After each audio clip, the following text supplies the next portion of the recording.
Hello everyone. तो इस video में हम बात करेंगे बीएड के फाइनल लेसन प्लान की कि हम इसे किस तरह से बनाते हैं और इसे हम किस तरह से इफ़ेक्टिव बना सकते हैं। तो देखिए आगे बढ़ते हैं।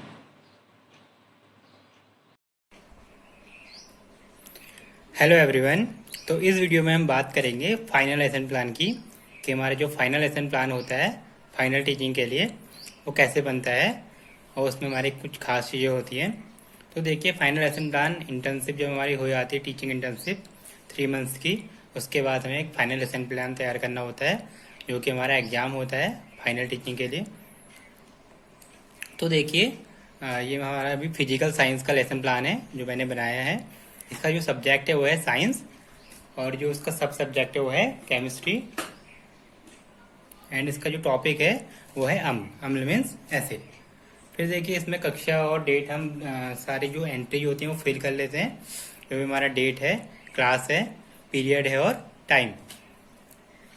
फिर देखिए अब देखिए जनरल ऑब्जेक्टिव्स होते हैं। तो जनरली हमारे जो साइंस के जो ऑब्जेक्टिव्स होते हैं, जितने भी हमारे इसके सामान्य उद्देश्य होते हैं, जनरल ऑब्जेक्टिव्स होते हैं, ये हमारे सेम ही रहते हैं जो भी हमने पहले लेसन प्लान बनाए होते हैं। तो देखिए जैसे छात्रों की मानसिक शक्ति का विकास करना, जो भी हमारे क्या होते हैं साइंस टीचिंग के जो उद्देश्य होते हैं, विज्ञान शिक्षण के उद्देश्य तो वही होते हैं। सामान्य उद्देश्य छात्रों में वैज्ञानिक दृष्टिकोण का विकास करना, छात्रों में तर्क शक्ति का विकास करना, छात्रों में विज्ञान विषय के प्रति रुचि उत्पन्न करना, छात्रों को दैनिक जीवन में विज्ञान का उपयोग करना सिखाना।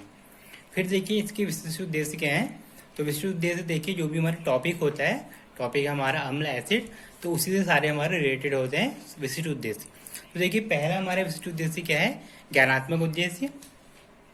देखिए ज्ञानात्मक उद्देश्य में हमारा क्या आता है, दो इसके एक्शन वर्ब्स में जो हमारे आते हैं वो क्या होता है, प्रत्यास्मरण और प्रत्याभिज्ञान मीन्स रिकॉल एंड रिकॉग्नाइज। तो संज्ञानात्मक उद्देश्य जो हमारा होता है ज्ञानात्मक, तो देखिए छात्र अम्ल के बारे में प्रत्यास्मरण एवं प्रत्याभिज्ञान करने में सक्षम हो सकेंगे, ये इसका क्या है ज्ञानात्मक उद्देश्य है। फिर देखिए बोधात्मक मीन्स अंडरस्टैंडिंग या बोध, उस लेवल का जो हमारा होता है। तो देखिए यहाँ पे क्या होता है, छात्र अम्ल को अपने शब्दों में परिभाषित कर सकेंगे और उनके उदाहरण देने में सक्षम हो सकेंगे। मीन्स जब हम हमारा प्लान पढ़ा देंगे तो छात्र इस लायक हो जाएंगे या इसमें सक्षम हो जाएंगे कि उसकी परिभाषा दे सकें। फिर देखिए अनुप्रयोगात्मक उद्देश्य क्या है। अनुप्रयोगात्मक उद्देश्य क्या होते हैं, छात्र अम्ल तथा सूचक मीन्स सूचक हमारा क्या है लिटमस पेपर के मध्य होने वाली क्रिया का सामान्यीकरण करने में सक्षम हो सकेंगे। इसका मतलब क्या है कि जो अम्ल और लिटमस पेपर की बीच अभिक्रिया होती है, मीन्स जो हमारे अम्ल होते हैं वो नीले लिटमस पेपर को लाल कर देते हैं, तो छात्र उसका सामान्यीकरण कर सकेंगे, एक रूल बना देंगे। देखिए फिर क्या है सृजनात्मक उद्देश्य। तो सृजन मतलब क्रिएटिविटी कितनी हो सकती है, देखिए छात्र दैनिक जीवन में अम्ल तथा सूचकों के मध्य होने वाली क्रियाओं का निरीक्षण एवं विश्लेषण करने में सक्षम हो सकेंगे। मीन्स हमारे डेली लाइफ में जितने भी हमारे रिएक्शंस होती हैं अम्ल और सूचक की, तो उससे रिलेटेड वो उनका विश्लेषण कर सकेंगे या फिर देख सकेंगे या उन्हें फील कर सकेंगे। तो देखिए ये तो हमारे क्या है सामान्य उद्देश्य और विशिष्ट उद्देश्य। अब आगे बढ़ते हैं। देखिए मेरा एक टेलीग्राम चैनल बन चुका है। टेलीग्राम चैनल जो मेरा ये यूट्यूब का चैनल है उसी नाम से टेलीग्राम चैनल भी है, CTET सॉल्यूशनिस्ट करके। तो आप उसको सर्च कर सकते हैं टेलीग्राम चैनल में, टेलीग्राम में, और मैं उसका लिंक डिस्क्रिप्शन बॉक्स में दे दूंगा, तो आप उसको ज्वाइन कर लीजिए।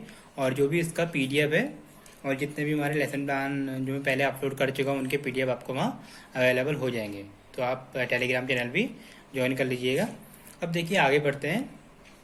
तो देखिए यहाँ पे हमारा सहायक सामग्री क्या है। तो सहायक सामग्री देखिए एक तो हमारा रोलर बोर्ड होता है, लपेट चाम्पर, चौक होता है, डस्टर होता है, संकेतक, चार्ट, लिटमस पेपर, नींबू, टमाटर आदि। अब देखिए आप यहाँ पे जितना भी रियल ऑब्जेक्ट यूज करेंगे, रियल ऑब्जेक्ट में जैसे हमारा अभी फल है ना नींबू, तो नींबू ले जाइए, टमाटर ले जाइए, तो आप उनको रियल जो उनका वास्तविक रूप मीन्स रियल ऑब्जेक्ट वो दिखाइए तो ज़्यादा फील आता है। तो आप इसको ले जा सकते हैं लिटमस पेपर, नींबू और टमाटर को, तो ज़्यादा इफेक्टिव टीचिंग हो जाएगी आपकी और आपका टीचिंग लर्निंग मटेरियल भी इफेक्टिव होगा। अब देखिए पूर्व ज्ञान क्या है। अब देखिए अगर हम छात्रों को अम्ल के बारे में बता रहे हैं तो छात्रों को क्या होना चाहिए, फलों के बारे में पता होना चाहिए कि कौन सा फल हमारा खट्टा होता है, कौन सा मीठा होता है, तो उनके स्वाद के बारे में पता होना चाहिए। छात्र फलों के बारे में सामान्य जानकारी रखते हैं। अब देखिए प्रस्तावना प्रश्न क्या है। तो प्रस्तावना प्रश्न हमारे क्या होते हैं, सबसे ज़्यादा इंपॉर्टेंट होते हैं। तो देखिए जैसे आप एक चार्ट बना के ले जा सकते हैं, या फिर आप क्या कर सकते हैं, सीधे रियल ऑब्जेक्ट दिखा सकते हैं। रियल ऑब्जेक्ट में जैसे नींबू दिखा दीजिए, टमाटर दिखा दीजिए, और आप डायरेक्टली क्वेश्चन पूछ सकते हैं कि नींबू का स्वाद कैसा होता है या टमाटर का स्वाद कैसा होता है, इस टाइप से आप उनसे प्रश्न पूछ सकते हैं और उसी बेस पे आप आगे बढ़ सकते हैं। बट अगर आप चार्ट बना के ले आ रहे हैं तो आप फल बना के ले जाएंगे और उनसे रिलेटेड उनसे क्वेश्चन पूछेंगे। तो देखिए जैसे मैंने चार्ट बनाया था तो ये उससे रिलेटेड क्वेश्चन है, चार्ट की ओर संकेत करते हुए इस चार्ट में कौन कौन से फलों की आकृति बनी हुई है। तो छात्र जवाब देंगे चार्ट में आम, नींबू, अंगूर, संतरा, इमली आदि फलों की आकृति बनी हुई है। तो आप एक चीज़ का ध्यान रखना, जो भी हमारे इंट्रोडक्टरी क्वेश्चन होते हैं सबसे ज़्यादा इंपॉर्टेंट होते हैं किसी भी लेसन बनाने के लिए। तो आपके इंट्रोडक्टरी क्वेश्चन ही सबसे अच्छे होने चाहिए। फिर देखिए आम का स्वाद कैसा होता है, तो आम का स्वाद मीठा होता है, वो जवाब देंगे। फिर देखिए नींबू का स्वाद कैसा होता है, नींबू का स्वाद खट्टा होता है। अब देखिए हमारा एक बेस तैयार हो रहा है, तो नींबू का स्वाद खट्टा क्यों होता है, तो हो सकता है कि कुछ छात्र हमें बता दें कि अम्ल के कारण होता है और कुछ हो सकता है कि ना बता पाएँ। तो ये अस्पष्ट उत्तर लिख दिया है। अब देखिए अम्ल के बारे में आप क्या जानते हैं, तो हम और कुछ पूछ सकते हैं। मान लो कुछ छात्रों ने जवाब दे दिया कि नींबू का स्वाद अम्ल के कारण खट्टा होता है, तो हम उनसे और ज़्यादा पूछ सकते हैं कि अम्ल के बारे में और क्या जानते हैं आप, अम्ल के उदाहरण दीजिए, इस टाइप से। तो ये यहाँ पे क्या हो जाएगा उनके लिए समस्यात्मक प्रश्न, और यहीं से हमारे पढ़ाने की शुरुआत होती है। मैं इसके लिए एक वीडियो भी बना दूंगा कि final teaching plan, final lesson plan कैसे पढ़ाते हैं, फाइनल टीचिंग कैसे करनी चाहिए, कि किस तरह से हम इफेक्टिव कर सकते हैं। तो आप उसको भी देख लीजिएगा, ये वीडियो आ जाएगी तो। और मैं उसका लिंक भी डिस्क्रिप्शन बॉक्स में डाल दूंगा, या फिर जो मैं उसका वीडियो बना दूंगा तो टेलीग्राम में उसका लिंक शेयर कर दूंगा। तो देखिए अब आगे बढ़ते हैं। तो ये उद्देश्य कथन होता है, छात्रों आज हम अम्ल के विषय में विस्तृत अध्ययन करेंगे। अब देखिए आगे बढ़ते हैं। तो देखिए फर्स्ट हमारा क्या है, फर्स्ट हमारा टीचिंग पॉइंट है अम्ल, अम्ल मीन्स एसिड। तो देखिए इसके बारे में क्या है, तो देखिए ये क्या है, उद्देश्यों का व्यवहारिक रूप से विशिष्टीकरण। इसका मतलब क्या होता है कि जब हम इसको पढ़ा रहे हैं, इसको पढ़ा लेंगे तो छात्र क्या कर पाएंगे, देखिए प्रत्यक्ष कर पाएंगे, क्या क्या वो सीख पाएंगे, मीन्स क्या क्या उद्देश्य वो अचीव कर लेंगे। तो देखिए छात्र अम्ल के बारे में प्रतिविज्ञान करने में सक्षम हो सकेंगे और उसको परिभाषित करने में सक्षम हो सकेंगे, उसके उदाहरण दे सकेंगे और उनको वर्गीकरण कर सकेंगे। अब देखिए इसके विकासात्मक प्रश्न क्या है, तो हमने पूछा अंगूर का स्वाद कैसा होता है, तो छात्र बता जवाब देंगे अंगूर का स्वाद खट्टा मीठा होता है। कुछ अन्य फलों के नाम बताइए जिनका स्वाद खट्टा मीठा होता है, तो इमली, संतरा, नींबू छात्र बता सकते हैं। फिर इन फलों का स्वाद खट्टा क्यों होता है, तो वही अस्पष्ट उत्तर हो जाएगा यहाँ पे भी, या हो सकता है कुछ छात्र बता दें तो हम वही पूछ लेंगे। अब देखिए स्पष्टीकरण क्या है, तो स्पष्टीकरण हम देंगे कि अम्लों की उपस्थिति के कारण इन फलों का स्वाद खट्टा होता है। इसका मतलब क्या है, अर्थात जिन पदार्थों में अम्ल पाया जाता है उन पदार्थों का स्वाद कैसा होता है, खट्टा होता है। तो हम ये बता सकते हैं, और हम रियल ऑब्जेक्ट दिखा सकते हैं, जैसे नींबू लेके दिखा देंगे उनको, या टमाटर लेके दिखा देंगे कि नींबू और टमाटर दिखा देंगे और उनसे पूछ लेंगे कि जैसे हमारा नींबू स्वाद में खट्टा होता है तो इसमें अम्ल पाया जाता है, नींबू और संतरे में क्या होता है, सिट्रिक अम्ल होता है। फिर हम कुछ उदाहरण दे देंगे, इमली, अंगूर तथा कच्चे आम में टार्ट्रिक अम्ल पाया जाता है, दही में लैक्टिक अम्ल पाया जाता है। तो कोशिश ये होनी चाहिए कि आप ज़्यादा से ज़्यादा रियल ऑब्जेक्ट दिखा दो, क्योंकि देखिए नींबू है, संतरा है, अंगूर है, या फिर कच्चे आम है, ये हमारे आसानी से अवेलेबल होंगे हमें, तो हम इजीली दिखा सकते हैं। तो देखिए रियल ऑब्जेक्ट से ज़्यादा इफेक्टिव हो जाएगा, तो आप इनको ले जाइए। अब देखिए आगे बढ़ते हैं। अब देखिए यहाँ पे टीचिंग मेथड क्या यूज है, तो पहला हमारा प्रश्नोत्तर विधि है, क्वेश्चन आंसर मेथड, और सेकेंड में हमारा क्या है, लेक्चर मेथड है। और यहाँ पे प्रदर्शन विधि भी आ सकता है, डिमॉन्स्ट्रेट करके भी दिखा सकते हो आप उन्हें, जैसे रियल ऑब्जेक्ट। तो व्याख्यान विधि है। अब देखिए यहाँ पे जो हमारा ब्लैक बोर्ड वर्क है, तो ब्लैक बोर्ड वर्क में क्या आएगा, देखिए हम लिख सकते हैं ये सिट्रिक अम्ल किस में पाया जाता है, नींबू तथा संतरे में पाया जाता है। टार्ट्रिक अम्ल किस में पाया जाता है, इमली, अंगूर तथा कच्चे आम में। लैक्टिक अम्ल दही में, तो उनको बोर्ड में लिख के दिखा देंगे, या फिर हम एक चार्ट बना के ले जा सकते हैं, उसमें हमने सारे ड्रॉ किए हों, उनके फिगर सारे डायग्राम बनाए हों हमने फलों के, और उसके बारे में लिखा हो कि इसमें ये वाला अम्ल पाया जाता है, इस टाइप से एसिडिक अम्ल सिरके में। तो हम चार्ट में भी दिखा सकते हैं और हम बोर्ड में भी लिख के दिखा सकते हैं। फिर देखिए लास्ट में हम एक मूल्यांकन प्रश्न पूछ लेंगे कि छात्रों ने कितना सीखा। तो हम एक सिंपल सा पूछ लेंगे कि अम्लों के कुछ उदाहरण दीजिए, या अम्ल किसे कहते हैं। अब देखिए आगे बढ़ते हैं नेक्स्ट टीचिंग पॉइंट में। तो ये बहुत आसान सी चीज़ें हैं, जैसे आपको बता रहा हूँ कि आप किस तरह से कर सकते हैं, किस तरह से इफेक्टिव कर सकते हैं। अब देखिए सूचक पदार्थ, तो सूचक पदार्थ मीन्स इंडिकेटर। तो देखिए हम डायरेक्टली क्वेश्चन पूछ सकते हैं, कोई विकासात्मक प्रश्न है। तो अब देखिए हम इमली, संतरा, नींबू आदि फलों का स्वाद कैसा होता है, खट्टा क्यों होता है। तो छात्र बता सकते हैं, क्योंकि हम अम्ल के बारे में बता चुके हैं उन्हें, तो छात्र बता सकते हैं कि अम्लों की उपस्थिति के कारण इमली, संतरा, नींबू आदि का स्वाद खट्टा होता है। फिर हम उनसे पूछेंगे कि अगर कोई पदार्थ हमारा अम्लीय है अथवा अम्लीय नहीं है, तो इसका पता लगाने के लिए हम क्या करते हैं। मीन्स जैसे हमारे कुछ फल हैं या कुछ पदार्थ हैं उनको हम चख के तो बता सकते हैं, है ना, या आप जिनको हम चख सकते हैं उनको तो हम देख के बता सकते हैं, मतलब सॉरी चख के बता सकते हैं कि ये खट्टा है तो इसमें अम्ल होगा। बट कुछ पदार्थ ऐसे हो सकते हैं कि हम उनको ना चख पाएँ, या हम चखना नहीं चाहते, या हम बिना चखे उनको बताना चाहते हैं कि ये अम्ल है या नहीं है, तो उसके लिए हम क्या करेंगे। तो ये उनके लिए क्या हो सकता है, अस्पष्ट उत्तर हो, समस्यात्मक प्रश्न हो सकता है, या फिर हो सकता है कि कुछ छात्र बता दें कि लिटमस पेपर के कारण होते हैं, लिटमस पेपर का यूज करते हैं या हल्दी का यूज करते हैं। फिर हम उनसे और क्वेश्चन पूछ लेंगे कि लिटमस पेपर क्या होता है, इसके बारे में आप क्या जानते हैं, ये अम्ल के साथ किस प्रकार अभिक्रिया करता है। तो देखिए हम स्पष्टीकरण देंगे, कोई पदार्थ अम्लीय है अथवा नहीं है इसका पता लगाने के लिए विशेष प्रकार के पदार्थों का उपयोग किया जाता है जिन्हें हम सूचक कहते हैं। फिर हम उसके कुछ उदाहरण दे देंगे और हम रियल ऑब्जेक्ट दिखाएंगे तो ज़्यादा बेस्ट है। जैसे हल्दी है, हल्दी भी इजीली अवेलेबल होगा, मीन्स हल्दी पाउडर जो भी खाने में भी होता है। लिटमस पेपर को आप बिल्कुल दिखा सकते हैं। गुड़हल की पंखुड़ियाँ हैं, फिनोल्फथालीन आदि हमारे सूचक पदार्थ हैं। और हम ये बता देंगे कि जो हमारा लिटमस पेपर होता है वो 2 कागज़ की पट्टियों के रूप में होता है, ये एक होता है नीला और एक होता है लाल।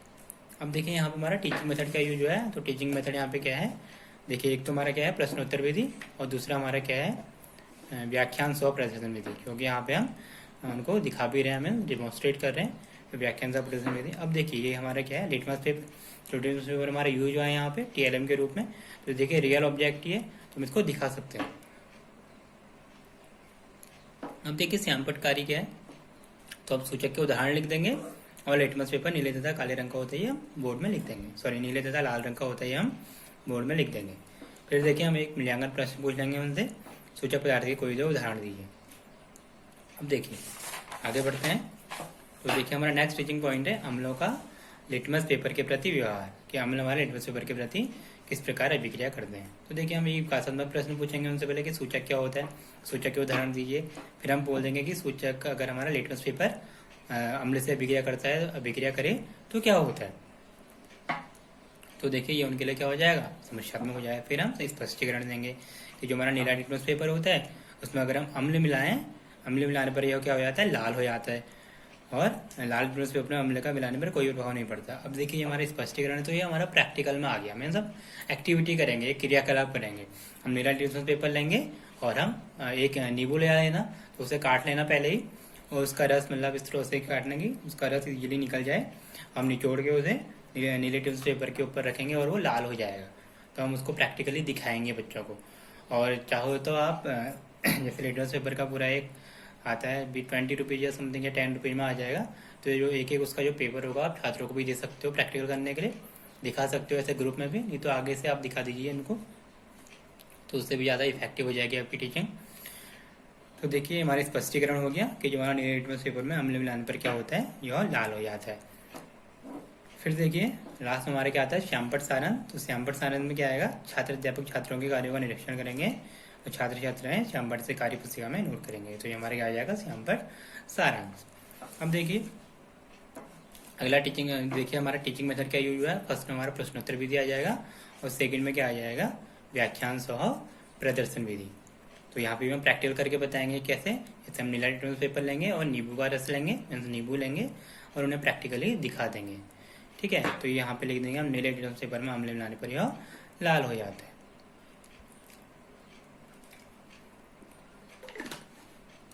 और आप उनसे बोल सकते हैं कि जैसे हम नींबू का प्रयोग कर रहे हैं वैसे ही टमाटर का भी प्रयोग कर सकते हैं, अंगूर का भी प्रयोग कर सकते हैं, तो उनका रस हम मिला सकते हैं उसमें। अब देखिए हमारा श्यामपट सारांश होता है, तो श्यामपट सारांश में भी आपको पता है क्या होता है, यहाँ पे हमारा डेट लिखी रहती है और जो भी हमने बोर्ड पे लिखा रहता है जैसे एंट्री होती है, ये डेट है, फिर देखिए ये कक्षा है, विषय, फिर हमारा पीरियड आ जाता है, फिर सब सब्जेक्ट और टॉपिक, और हमारे को इसमें कुछ इंपॉर्टेंट पॉइंट हम लिख देंगे, जो भी हमारा एक कंक्लूजन होता है, जैसे नीले लिटमस पेपर में अम्ल मिलान पर लाल हो जाता है, तो हम उनको बता सकते हैं। अब देखिए ये हो सकता है कि जैसे हम नीले लिटमस पेपर के साथ तो अभिक्रिया करा रहे हैं, अब कुछ छात्र ये पूछ सकते हैं कि सर लाल लिटमस पेपर के साथ क्या होता है, तो आप उसके भी आप प्रैक्टिकल करके दिखा सकते हैं कि जो हमारा लाल लिटमस पेपर होता है, जैसे मैंने यहाँ पे लिखा है, लाल लिटमस पेपर में अम्ल मिलान पर इस पर कोई भी प्रभाव नहीं पड़ता। मीन्स लाल लिटमस पेपर है तो अगर इसमें हम नींबू का रस मिलाएं या अम्ल मिलाएं तो उस पर कोई प्रभाव नहीं पड़ेगा, मीन्स वो लाल ही रहेगा। तो आप उनको प्रैक्टिकली ये दिखा सकते हैं। तो इस तरह से देखिए श्यामपट सारांश है, और ये हमारे क्लास में एक मूल्यांकन प्रश्न पूछ लेंगे हम उनसे। देखिए आगे अब देखिए लास्ट में हमारा पुनरावृत्ति प्रश्न क्या है। पुनरावृत्ति प्रश्न तो हम लोग का साथ कैसा होता है, सूचक के कोई उदाहरण दीजिए। तो हम पुनरावृत्ति प्रश्न पूछेंगे उनसे उन्होंने छात्रों ने कक्षा में कितना सीखा, मीन्स हमारी टीचिंग कितनी इफेक्टिव रही। तो हम खुद से भी एनालाइज कर सकते हैं कि उन्होंने कितना सीखा है। उसके बाद हम लास्ट में उनको होमवर्क दे देंगे। तो कुछ ऐसा ही होमवर्क देना है कि वो ईजिली उसको कर सकें और थोड़ा उनके एफर्ट्स लगे। तो देखिए अब हमने हमारे घर में पाए जाने वाले पदार्थों का वर्गीकरण कीजिए। जो हमारे खाद्य पदार्थ होते हैं, हमारे खाद्य पदार्थ होते हैं उनका वर्गीकरण कीजिए, इनका स्वाद खट्टा होता है। तो इजीली छात्र इसको कलेक्ट कर सकते हैं। और फिर लाल जो पेपर सिट्रिक अम्ल लाल पर इसके रंग में क्या परिवर्तन होगा। तो कुछ परिवर्तन नहीं होगा, बट ये उनको आना चाहिए। तो देखिए इस रोज़ हमारा ये लेसन प्लान है, ये फाइनल लेसन प्लान। तो काफ़ी इफेक्टिव होना चाहिए आपका फाइनल लेसन प्लान। ये मेरी ये कोशिश है इसको इफेक्टिव बनाने की। बाकी देखिए आप जितना TLM यूज करेंगे, जितना रियल ऑब्जेक्ट यूज करेंगे, उतना ज़्यादा आपका टीचिंग इफेक्टिव होगा और एग्जामिनर भी इससे खुश रहेगा, तो अच्छे मार्क्स देंगे। तो देखिए मैं इसका जो PDF है वो अपने टेलीग्राम चैनल में उसका लिंक दे दूंगा, वहाँ से आप डाउनलोड कर सकते हैं और आप टेलीग्राम चैनल ज्वाइन कर लीजिए। देखिए सीटेट सॉल्यूशनिस्ट की है, सीटेट सॉल्यूशनिस्ट। तो देखिए जो मेरा यूट्यूब का चैनल है वही मेरा टेलीग्राम चैनल भी है, तो आप इसको देख सकते हो। इसका लिंक मैं डिस्क्रिप्शन बॉक्स में दे दूंगा। Okay, thank you very much, thanks for watching.